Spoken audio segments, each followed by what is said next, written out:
दोस्तों, आज हम बात करेंगे चाइना के बारे में, जिसके हमारे ये सीरीज है वो तीसरी है। हम आपको आज बताते हैं कि चाइना जो है इतना सस्ता और घटिया माल भी इतना सस्ता क्यों बेच देता है। चाइना का एक बहुत ही अजीब फंडा है, जितना सस्ता बनाओगे उतना सस्ता बेचोगे, वो भी विथ प्रॉफिट के।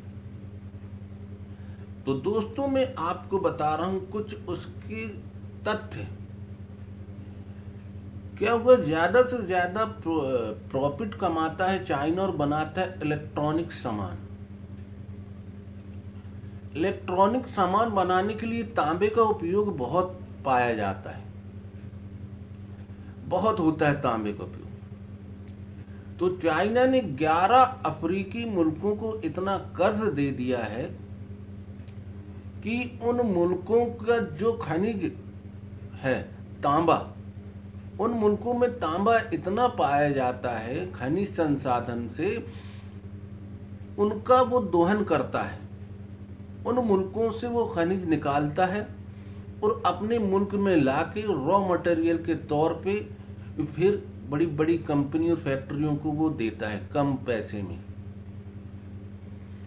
जिससे वो अपने मैन्युफैक्चरिंग कॉस्ट जो होती है उसको कम करता है।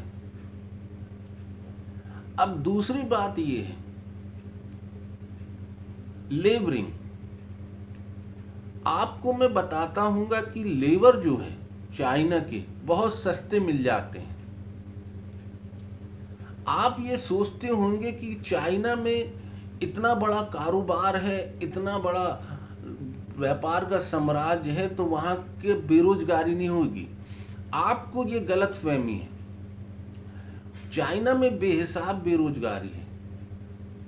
इतनी बेरोजगारी है कि वहां का मजदूर किसी भी कीमत में काम करने को तैयार हो जाता है।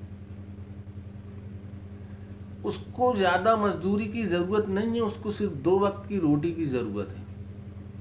वहां गरीबी और बेरोजगारी इस कदर है कि वहां पर खाने में वो परहेज नहीं करते, कुछ भी चीज खा लेते हैं। हिंदुस्तान में कम से कम एक लेबर की कीमत जो है दिन भर की मजदूरी 4 से लेके 500 रुपए है। चाइना में ऐसा नहीं है। चाइना का मजदूर 100 से 150 रुपए पर डे में मिल जाता है। अपने यहाँ 8 घंटे काम करते हैं, वहां पर उन लोग 12 घंटे काम कराते हैं, जिससे लेबरिंग की बहुत कास्ट गिर जाती है। एक लेबर की तनख्वाह में वो लोग 4 लेबर लगा लेते हैं। इसलिए चाइना सस्ता और घटिया माल को बनाता है और उसको कम कीमत में बाजार में उतार देता है। आप ये सोचते होंगे कि कम कीमत में बाजार में उतार देता है तो व्यापारी इतना घटिया माल ले जाते क्यों है और इसको अन्य देशों में क्यों बेचते हैं।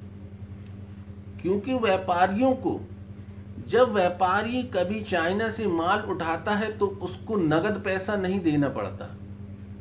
मान लो किसी व्यापारी ने, हिंदुस्तान का व्यापारी चाइना गया और उसने 1 करोड़ का माल लिया, तो उसको 1 करोड़ रुपए नगद नहीं लगेंगे। वो उस माल को उठा के हिंदुस्तान ला देगा। अब वो माल जो उसने लाया है उसकी कीमत, जिन कंपनियों से उसने वो माल लाया है, उन कंपनियों को पैसा अदा करेंगी वहां की बैंकें। वहां की बैंक ने कंपनियों को 1 करोड़ रुपए अदा कर दी।